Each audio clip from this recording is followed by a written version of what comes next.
So hello and welcome students. आज हम लोग साइंस अफेयर पे रिवीजन सीरीज करेंगे लाइट रिफ्लेक्शन एंड रिफ्रैक्शन का। ये लेक्चर नंबर 4 होने वाला है और इस सीरीज का लास्ट एपिसोड है। तो बने रहिए मेरे साथ दीपक सर के साथ एंड एंजॉय दिस सीरीज। तो आज सारे टॉपिक कवर करेंगे अपन। Reflection from mirror, spherical mirror and image formation, diffraction, lenses and image formation, power of a lens and its application। पहला इंट्रोडक्शन। लाइट क्या है? Light is a form of energy है पहला, विच एनेबल अस टू सी। या फिर इसको एक तरीके से और बोल सकते हैं कि ये वो पार्ट है इलेक्ट्रोमैग्नेटिक स्पेक्ट्रम का जो हमें हेल्प करता है या जो विजिबल टू ह्यूमन आई होता है। इसे हमने डिफाइन कर रखा है लाइट को। अब ऑब्जेक्ट के बारे में अगर बात करें तो अगर ऑब्जेक्ट के बारे में बात करें तो ऑब्जेक्ट एक रियल ऑब्जेक्ट होते हैं और एक वर्चुअल ऑब्जेक्ट होते हैं। वर्चुअल ऑब्जेक्ट जैसा कुछ एग्जिस्ट नहीं करता है, वो एक इमेज ही होता है एक्चुअल में वर्चुअल ऑब्जेक्ट। तो रियल ऑब्जेक्ट जो रियली में एग्जिस्ट करे, वर्चुअल ऑब्जेक्ट एक्चुअली एक इमेज होता है। बस इतना याद रखें। प्रॉपर्टीज ऑफ लाइट क्या है? लाइट एक इलेक्ट्रोमैग्नेटिक स्पेक्ट्रम है। डुअल नेचर होता है इसके पास। डुअल नेचर कहने का क्या मतलब है? ये वेव नेचर शो करती है और एक पार्टिकल नेचर भी शो करती है। आपने सुना होगा एक फेमस सा इक्वेशन है इक्वल टू एमसी स्क्वायर। यहाँ ये आइंस्टाइन का फेमस इक्वेशन है। उन्होंने ये डिराइव किया था इसके लिए, फोटो इलेक्ट्रिक इफेक्ट के लिए, और शो किया था कि ये पार्टिकल नेचर भी शो करता है। तो ये डुअल नेचर है, दोगला है। नॉन मैकेनिकल वेव है। No need no need of medium. ठीक है। रेक्टलिनियर प्रोपगेशन मतलब स्ट्रेट लाइन में प्रोपगेट करता है। विजिबल रेंज, इसका विजिबल रेंज सिर्फ विबग्योर हमें दिखता है, एक फिक्स पार्ट दिखता है विबग्योर।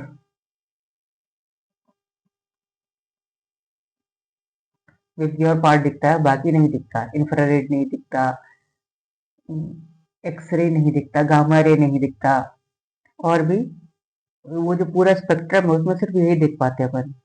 इसी के लिए सेंसिटिव होती है अपनी आईज।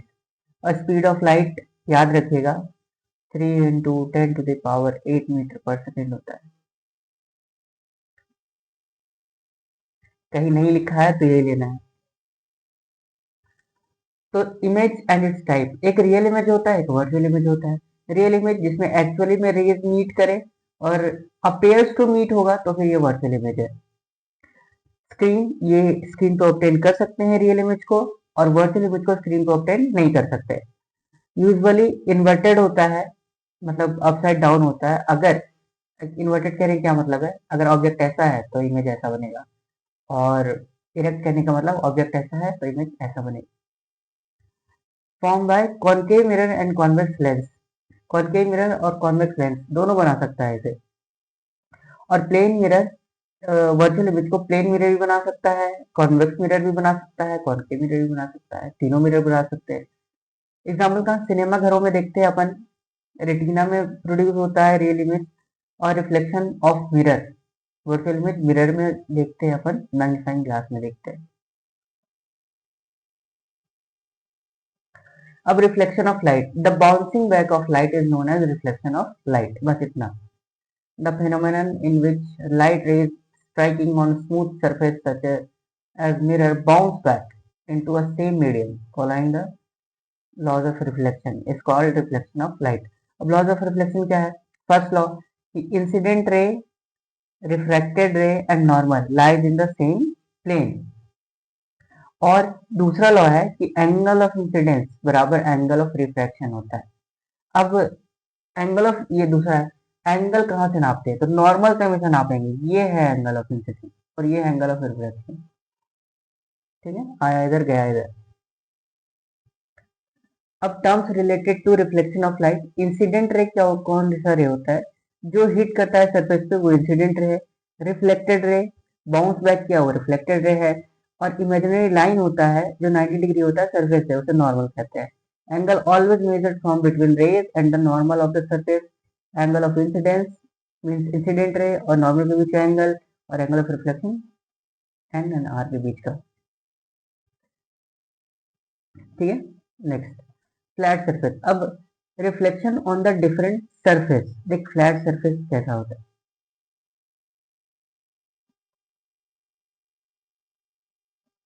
ये फ्लैट सरफेस है, इसको पॉलिश कर दो पीछे से,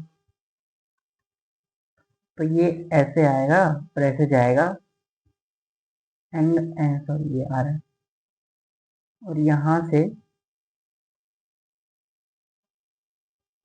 angle I equal to angle R होता है,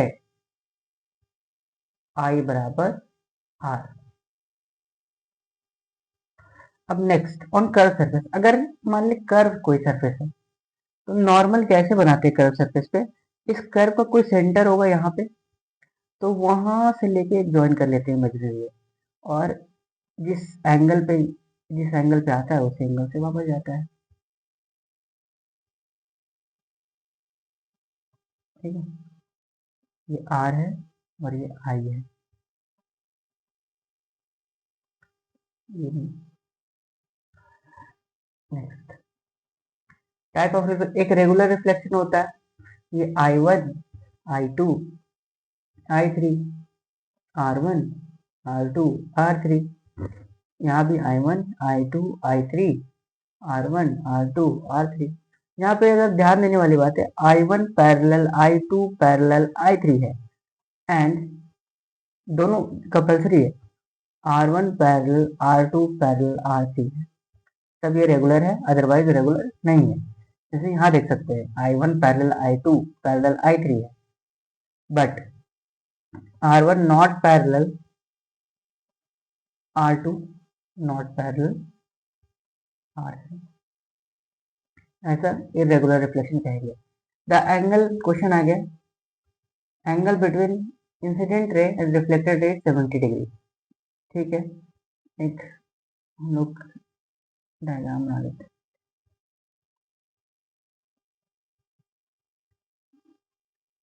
ये टोटल 70 डिग्री है, ये आई ये आर, तो आई प्लस आर है 70 डिग्री, और वी नो दैट,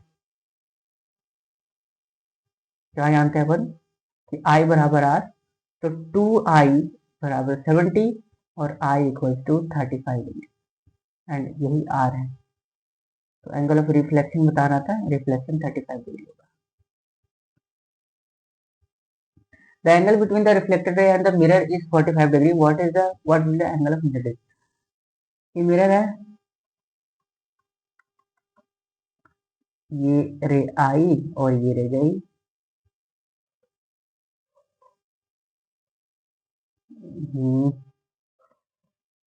ये आई ये आर,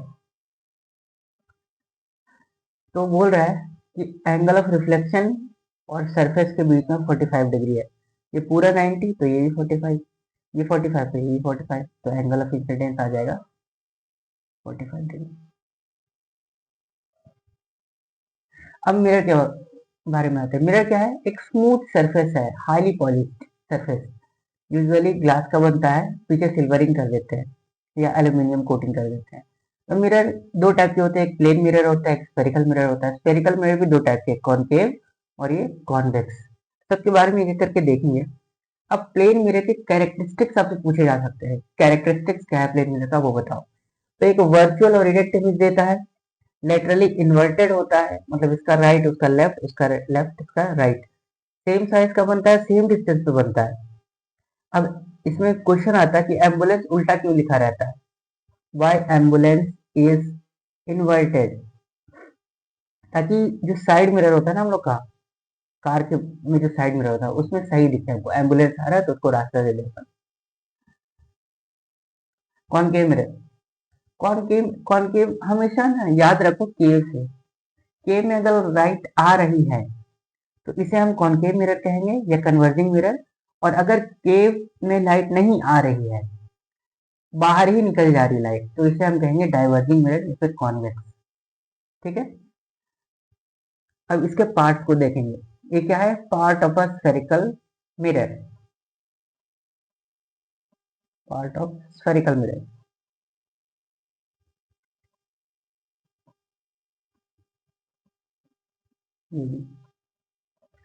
नेक्स्ट, अब term related to spherical mirror, pole किसे कहते हैं?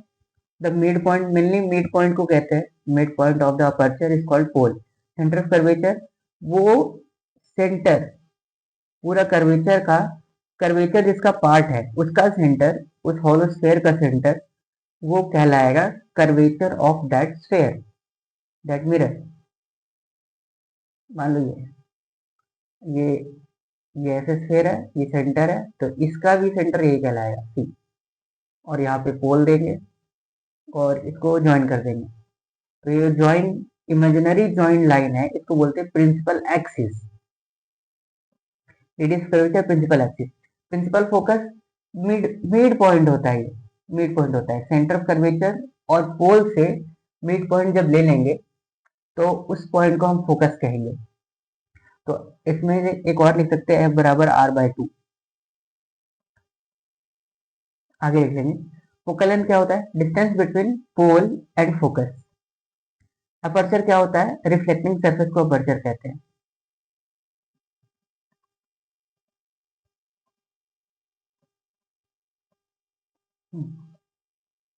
रूल्स फॉर ऑब्टेनिंग इमेज करने से पहले एक रिलेशन लिख लेते हैं अपन। एफ हमेशा याद रखिएगा, एफ इक्वल्स टू होता है R/2 हमेशा। और ये कौन सा रेस के लिए हम लोग बोल रहे हैं? पैरेक्सियल रेस के लिए, जो प्रिंसिपल एक्सिस के बहुत सामने आती है। अब देख, रूल्स कुछ है, रूल्स हमें याद रखना पड़ेगा। मुझे जैसे याद है वैसे आपको याद होना चाहिए। अगर कोई रे प्रिंसिपल एक्सिस के पैरेलल आती है तो फोकस को कट करके निकलेगी। अगर कोई ऐसा अपेयर होती है, ऐसी रे जो पैरेलल आ रही है प्रिंसिपल एक्सिस के, तो वो ऐसे डाइवर्ज होगी कि अगर प्रोड्यूस बैकवर्ड करेंगे तो फोकस को मीट करेंगे। सेकेंड, ये कॉनकेव कॉन्वेक्स के लिए, अगर फोकस से कट करके जा रही है तो पैरेलल टू प्रिंसिपल एक्सिस आएगी। और अगर ये फोकस ऐसा रे आए कि फोकस पे कट करती तो पैरेलल टू प्रिंसिपल एक्सिस निकल जाएगी। नेक्स्ट, अगर सेंटर ऑफ कर्वेचर से जहां से आ रही है वहां से चली जाएगी। और ठीक दोनों में सेम होता है, कॉनकेव में भी कॉन्वेक्स में भी। चौथा में, पोल वे जिस एंगल से आएगी उसी एंगल से वापस चली जाएगी, दोनों में सेम है। अब इमेज फॉर्मेशन, इमेज फॉर्मेशन हमेशा याद रखें। एक ट्रिक मैंने बताई है बच्चों को, बहुत बार बताता हूँ, और ये बहुत काम की ट्रिक है, एकदम 2 सेकंड में आपको पता चल जाएगा कि इमेज और ऑब्जेक्ट कहाँ है। पहले देखो, पहले इन्फिनिटी आया, फिर सी आया, फिर एफ आया। लिख दो इन्फिनिटी सी एफ, फिर इसको पलट के लिख दो एफ सी इन्फिनिटी। यहाँ पे लिखो ऑब्जेक्ट पोजीशन, यहाँ पे लिखो इमेज पोजीशन। तो कॉनकेव मिरर के लिए या फिर कॉन्वेक्स लेंस के लिए ये सेम होता है। अगर फोकस पे ऑब्जेक्ट है तो इन्फिनिटी पे इमेज बनेगा, सेंटर पे है तो सेंटर पे बनेगा, इन्फिनिटी पे है तो फोकस पे बनेगा इमेज। अब सेंटर और फोकस के बीच में है तो सेंटर और इन्फिनिटी के बीच बनेगा, जिसको बियॉन्ड सी कहते हैं। अब इन्फिनिटी और सेंटर के बीच में है तो फोकस और सेंटर ऑफ कर्वेचर के बीच में बनेगा। बस इसको याद रखें। और ये आपका 6 केसेस है, जिसमें ये बहुत इंपॉर्टेंट है, ये वाला लास्ट वाला केस, कि अगर हम पोल और फोकस के बीच में रख देते हैं, पोल और फोकस के, तो फिर वर्चुअल इमेज बनता है और वो बिहाइंड द मिरर बनता है। सारा इन्वर्टेड, बस ये एक इरेक्ट बनता है लास्ट वाला। Next, image formation by convex mirror. अब कॉन्वेक्स मिरर क्या है? हमेशा वर्चुअल इमेज बनाते हैं। कैसा हमें? Always virtual.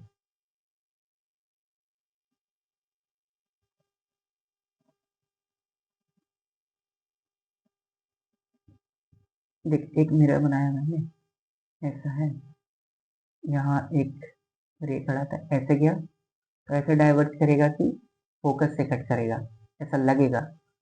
और जिस एंगल से आया उस एंगल से वापस, तो ये पीछे प्रोड्यूस करो उसको। तो यहाँ पे एक इमेज बना। ठीक, एक पहला केस फाइनाइट डिस्टेंस पे। दूसरा, अगर इन्फिनिटी पे है, अगर ऑब्जेक्ट कहाँ है? इन्फिनिटी पे, तो ये ऐसे डाइवर्ट करेगा और ये ऐसे डाइवर्ट करेगा। मेरे साथ बनाते रहें, तब आपको समझ में आएगा। ये फोकस पे इमेज बनेगा। ये भी वर्चुअल होगा और ये भी, दोनों ही वर्चुअल होगा। ये ऑलवेज वर्चुअल इमेज बनाता है हमेशा, और छोटा रहता है, स्मॉल साइज। ठीक है। अब एक आता है radius of curvature of converging image 30 cm, what is the distance from the mirror to the object we place obtain a virtual image. मतलब v निकालना है हमें, और रेडियस ऑफ कर्वेचर r दे दिया है, r दे दिया है 30 सेंटीमीटर, और कौन सा मिरर है, कन्वर्जिंग या फिर कॉनकेव मिरर। अब यहाँ पे साइन कन्वेंशन का यूज करना पड़ेगा। साइन कन्वेंशन क्या है, मिरर के लिए अभी फिलहाल के लिए आप इतना याद रखें कि कॉनकेव मिरर के लिए सब कुछ नेगेटिव होता है, बस एक केस में v पॉजिटिव हो जाता है, वो लास्ट केस है। r 30 है तो f होगा 15, r/2 होता है तो 30/2 करेंगे, ये होगा 15 सेंटीमीटर। अब लगा दो 1/f equal to 1/b plus 1/u, ये फॉर्मूला है, मिरर फॉर्मूला।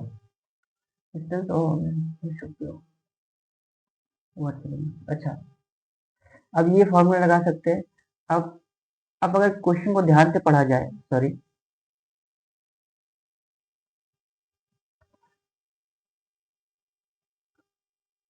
क्वेश्चन को ध्यान से पढ़ा जाए तो f हमें दे रखा है 15 सेंटीमीटर, क्योंकि r है हमारा 30 सेंटीमीटर।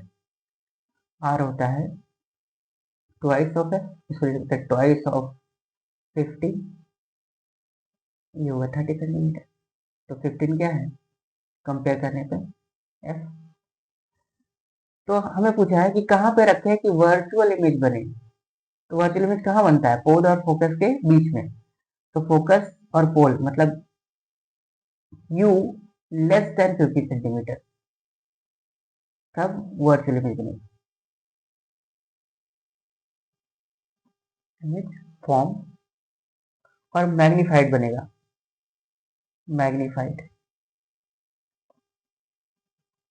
और बिहाइंड द मिरर बनेगा।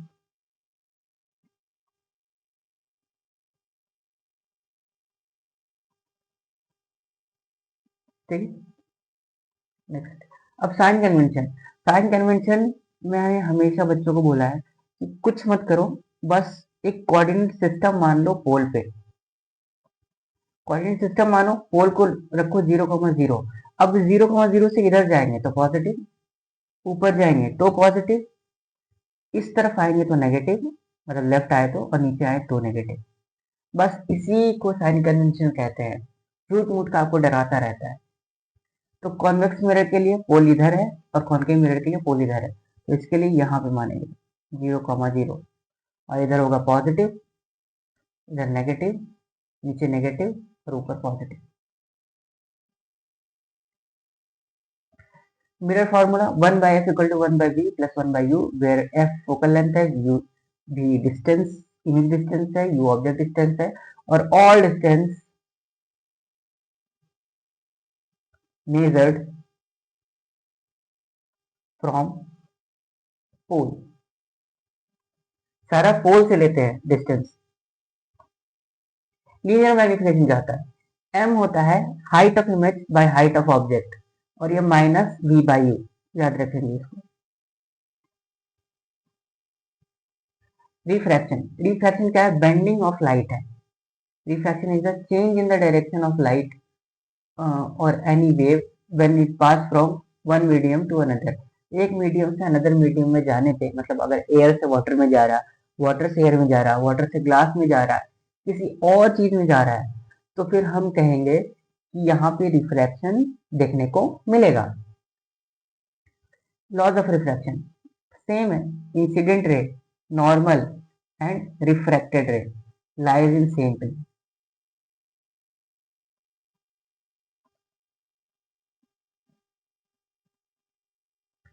यहाँ पे एक नॉर्मल रख दिया, ये यहाँ से आया और ये टूवर्ड्स द नॉर्मल ऐसे मुड़ जाएगा। ये है एंगल आई और ये है एंगल आर। ये μ2 या n2 बोलते हैं इसको, n रिफ्रैक्टिव इंडेक्स, यहाँ n2 ग्रेटर देन n1 है। अब दूसरा, इस थोड़ा थोड़ा स्नील्स लॉ बोलते हैं इसे, सेकेंड लॉ को स्नील्स लॉ। स्नील्स लॉ ये सेकेंड वाला है। इसमें क्या है कि जो रिफ्रैक्टिव इंडेक्स होता है वो sine I by sine R होता है। इसका क्या मतलब है, sine of angle of incidence by sine of angle of refraction is constant. और और ये देखा गया कि ये जो कांस्टेंट आता है वो म्यू या फिर एन के बराबर हो जाता है। प्रैक्टिकली ये देखा गया कि वो जो कांस्टेंट आता है sine I by sine R वो एन के बराबर आ जाता है। ठीक है। अब ऑप्टिकल डेंसिटी क्या होती है, जिसे हम एन कहते हैं। ऑप्टिकल डेंसिटी एन या फिर म्यू कहते हैं। म्यू क्या होता है, ये how much material slow down the light and is cause to be bend refractively. तो ये कुछ कुछ लिखा है, लेकिन ऑप्टिकल डेंसिटी क्या होती है कि मान ले एक ग्लास है, तो इसमें लाइट रे कितना अपना जो स्पीड है वो रुकेगी, कितना कम हो जाएगा जब एयर से ग्लास में आएगा। इसे ही हम कहते हैं ऑप्टिकल डेंसिटी। और ऑप्टिकल डेंसिटी या refractive index, refractive index, refractive index जो होता है वो क्या होता है, speed of light in vacuum bye speed of light in medium, किसी भी मीडियम में ये बराबर होता है। ऑप्टिकल डेंसिटी या फिर रिफ्रैक्टिव इंडेक्स, कंफ्यूज होने की जरूरत नहीं है, दोनों सेम चीज है। और अभी आपके लिए दोनों सेम चीज है, बात का बाद में देखेंगे। रिफ्रैक्टिव इंडेक्स वही चीज है कि एन से रिप्रेजेंट करते हैं, नो यूनिट होता है, एन से रिप्रेजेंट करते हैं एन नो यूनिट, और एन होता है सी बाई वी। ये एब्सोल्यूट है, एक रिलेटिव होता है। अब रिफ्रैक्टिव इंडेक्स किस पे डिपेंड करता है, नेचर ऑफ मीडियम पे डिपेंड करता है, वेवलेंथ ऑफ लाइट पे करता है, टेम्परेचर पे करता है। बस एक नजर रख लीजिए इस पे। नेक्स्ट, अब केसेस ऑफ रिफ्रैक्शन। देखो तीन टाइप का केस हो सकता है, इसको मानो N2, इसको मानो N1, फिर ये N2 और ये N1, फिर ये N2 और ये N1। ठीक। अब हो सकता है कि ये N1 से N2 की तरफ आए रे।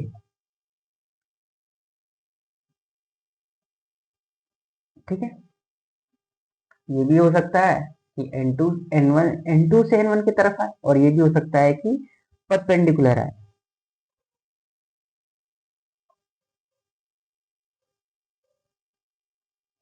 तो अगर परपेंडिकुलर आया, normal incident ray and reflected refracted रे तीनों सेम हो जाएगा। लेकिन अगर यहाँ पे हम क्या करेंगे, नॉर्मल पहले बनाएंगे, हमेशा पहले नॉर्मल बनाइए,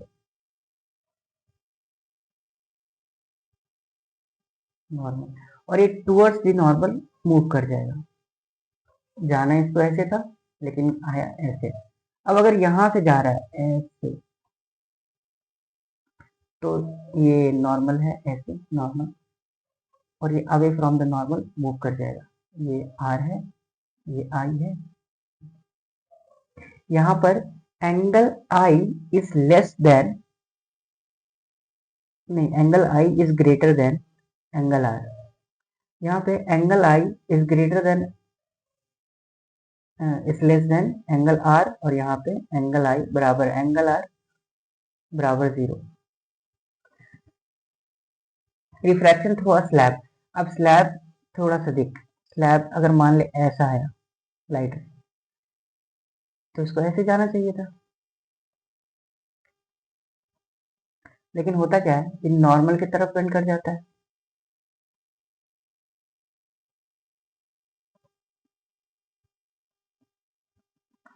और फिर यहाँ भी एक नॉर्मल बनाएंगे फिर,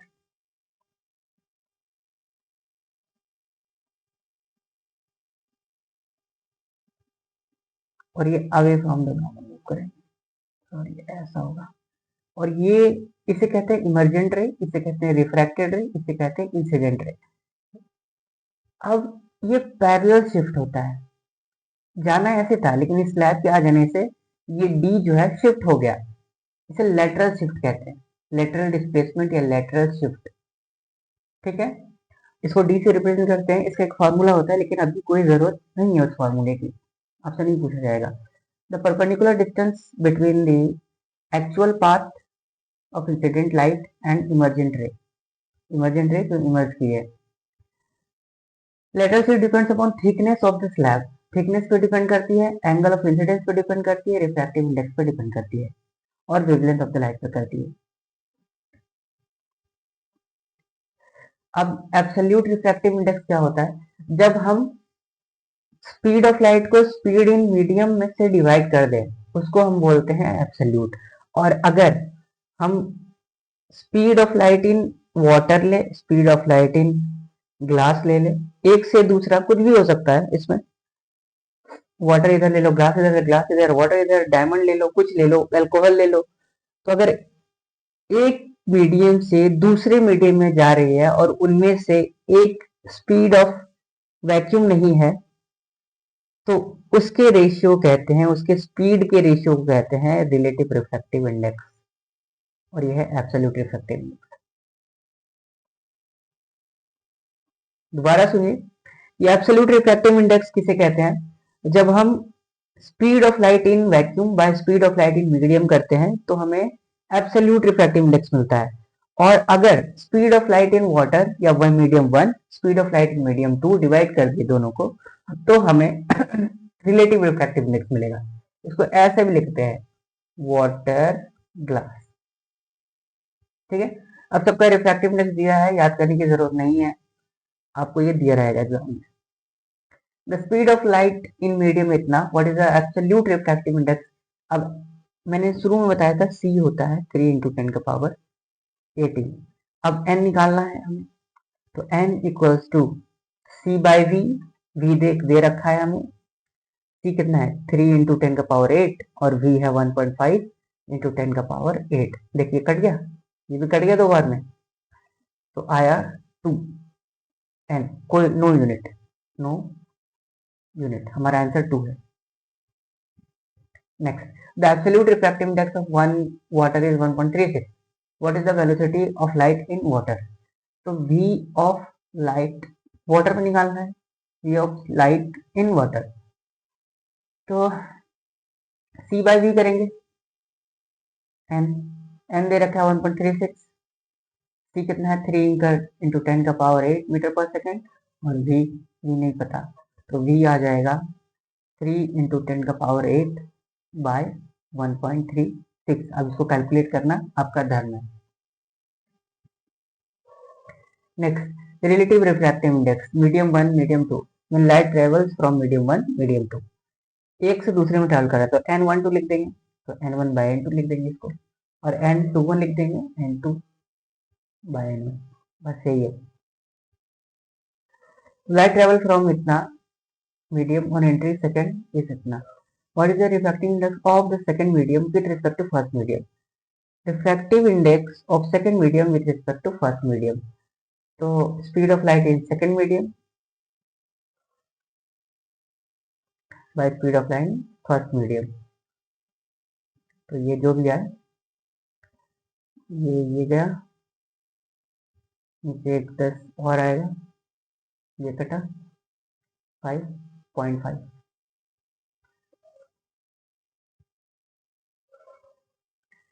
The absolute refractive indices of glass and water is इतना respectively. What is the refractive index of glass with respect to water? Refractive index of glass with respect to water. So refractive index n of glass by n of water.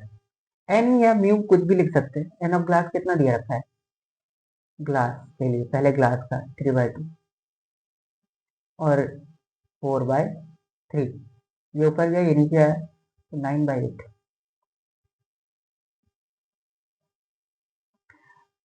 The image show path light travel through a glass slab. What is cause of the ray light deviate from original path? Due to the refraction of light. Change in the density of medium, सही बात है। Change in the temperature of air, air तो है ही नहीं इसमें, thick glass slab है। Change the direction of wind, change in the amount of light, नहीं D है। अब ये एनसीईआरटी का क्वेश्चन है, इसको ट्राई कीजिएगा और कमेंट सेक्शन में लिखिएगा ऐसा answer. Next, which of the following is not represented correct, correct D fraction.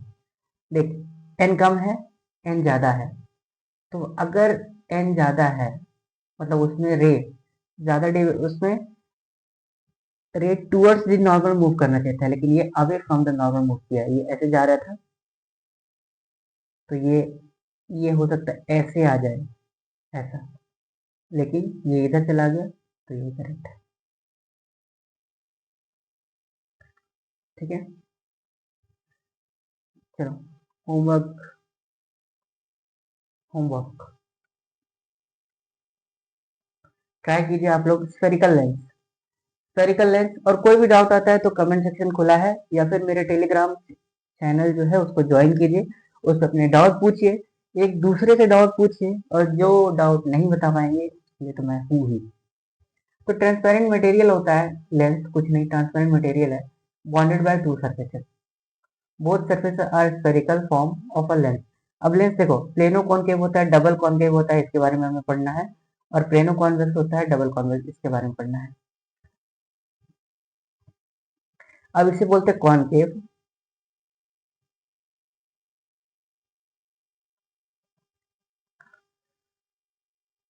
Convex इसे बोलते हैं कॉनकेव, ये इसमें उल्टा हो जाता है एक्चुअली। अब ऑप्टिकल सेंटर क्या है?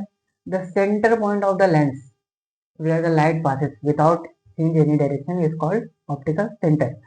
हालांकि ये थिन लेंस के लिए वैलिड है, अगर लेंस बड़ा हुआ तो वैलिड नहीं है। Centre of curvature, centre of curvature उसका कर्वेचर, जिस ऑप्टिक वो जिस लेंस का, वो लेंस जिस स्फेरिकल का पार्ट है उसका सेंटर, इसका सेंटर ऑफ कर्वेचर होता है। Radius of curvature, optical centre और रेडियस सेंटर से जो डिस्टेंस नापेंगे उसको रेडियस ऑफ कर्वेचर कहेंगे। प्रिंसिपल एक्सिस इमेजिनरी लाइन होती है, इमेजिनरी स्ट्रेट लाइन होती है passing through centre and optical centre. Principal focus, for a concave lens एक पॉइंट होता है जहां पे पैरेलल रेस फोकस पे मीट करती है।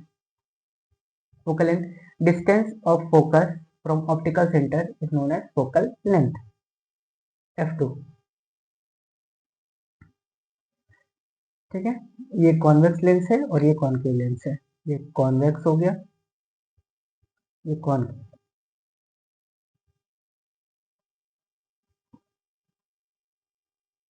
अब रूल्स, रूल्स देखो, अगर प्रिंसिपल एक्सिस के पैरेलल आए तो ऑफ कोर्स ये फोकस को कट करके निकलेगी, और अगर ऑप्टिकल सेंटर पे आई ऐसे तो बिना किसी डेविएशन के निकल जाएगा, और अगर ये फोकस से आई है तो पैरेलल हो जाएगी, फोकस से कट करिए करा है इसने, तो ये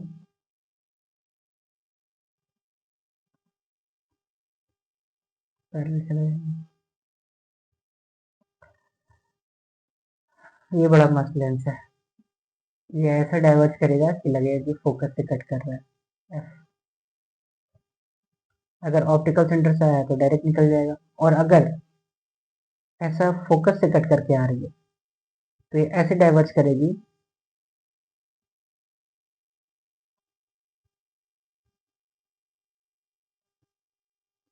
ये ऐसे जाना था, ऐसे डाइवर्ज कर देंगे। इमेज फॉर्मेशन हमेशा याद रखिए, वही जो मैंने जिस सिखाया था, infinity C F C infinity, इसमें वो छठा केस इंपॉर्टेंट है, ये मैग्नीफाइंग ग्लास का होता है, magnifying glass. F C infinity, object distance, image distance.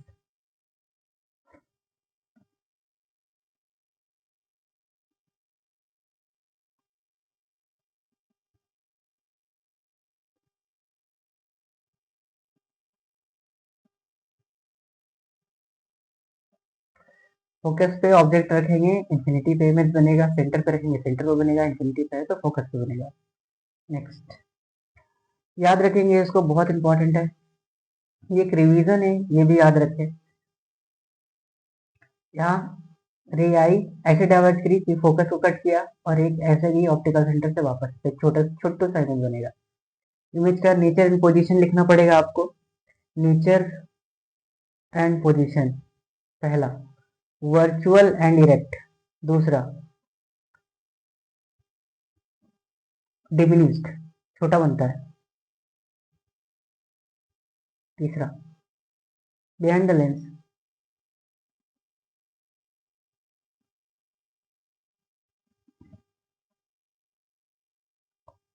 Same है। पर इसमें एक और केस है कि अगर इन्फिनिटी पे आए तो कैसे बनाना है। अगर ये इन्फिनिटी पे आया तो ये ऐसे डाइवर्ज करेगा कि ये भी डाइवर्ज करेगा, यहाँ पे फोकस पे मीट करेगा, तो यहाँ पे बनाना है। ये भी वर्चुअल एंड डायरेक्ट होता है, हाईली डिमिनिश या पॉइंट साइज बोलते हैं इसको, पॉइंट साइज और एट फोकस।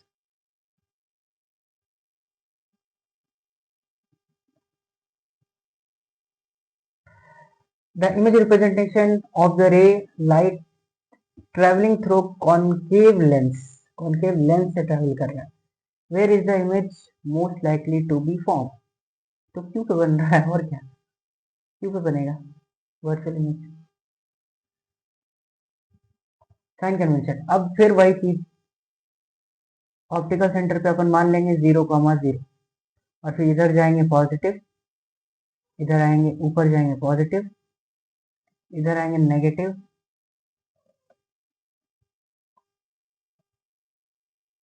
और नीचे आएंगे तो नेगेटिव।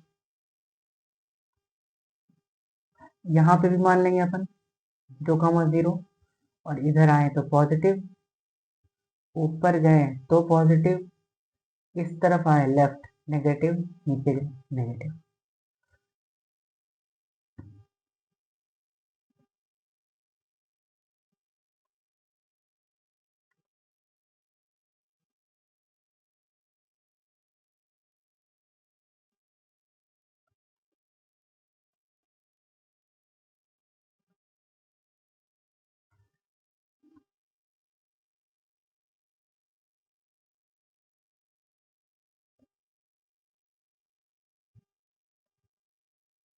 नेक्स्ट, लेंस फॉर्मूला है, एफ क्या है, फोकल लेंथ,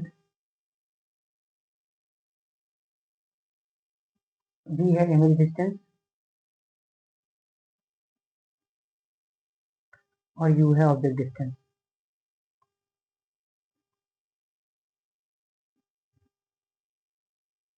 मैग्निफिकेशन होता है वी बाई यू, वहां पे माइनस वी बाई होता है, यहाँ पे वी बाई यू, या फिर height of image by height of object, दोनों ही लिख सकते हैं। पावर ऑफ अ लेंस क्या होता है, power of a lens P से रिप्रेजेंट करते हैं, और 1/रेसिप्रोकल ऑफ फोकल लेंथ होता है इन मीटर, या फिर अगर सेंटीमीटर में दिया है तो 100/f भी लिख सकते हैं, याद रखेंगे इसको।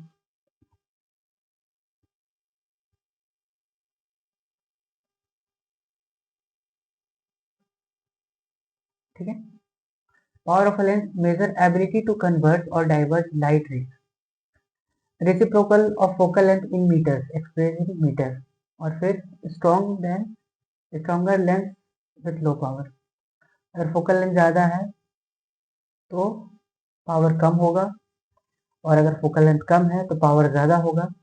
ऐसा यूनिट देख लो, ऐसा यूनिट होता है डायोप्टर।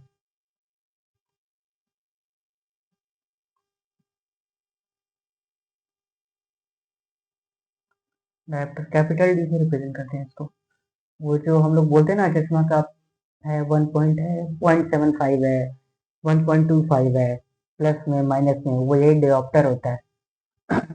और याद रखना कि ये कॉन्वेक्स लेंस है, इसका फोकल लेंथ पॉजिटिव होता है तो पावर भी पॉजिटिव होगा, और इसका ये जो कॉनकेव लेंस है इसका फोकल लेंथ नेगेटिव होता है तो पावर भी नेगेटिव होगा। ठीक है, कॉन्वेक्स के लिए focal length positive, power positive, concave के लिए focal length negative, power negative. और आज के लिए इतना ही रखेंगे, तो होप सो आपको ये सेशन अच्छा लगा होगा, सारे एपिसोड अच्छे लगे होंगे। एंड हम लोग मिलेंगे, फिर मिलेंगे क्लास 11th में। तब तक के लिए सायोनारा। ऑल द बेस्ट मेरे चुन्नू मुन्नूज। एंड मुझे तुम पर पूरा भरोसा है कि तुम लोग अच्छे नंबर ला सकते हो, ला क्या सकते हो, लाओगे। और मुझे अपना रिजल्ट भेजना मेरे मेल पे। मैं अपना मेल लिख देता हूँ यहाँ पे, दीपक बर्नवाल 3@gmail.com। अपना रिजल्ट भेजना प्लीज। ठीक है, थैंक यू ऑल। हमारे साथ बने रहने के लिए बहुत बहुत शुक्रिया। आप एक मेहनती स्टूडेंट हैं, अपने ऊपर भरोसा रखिए। आधी जंग आप वहीं जीत जाएंगे जहां आपको अपने ऊपर भरोसा हो गया। तो थैंक यू।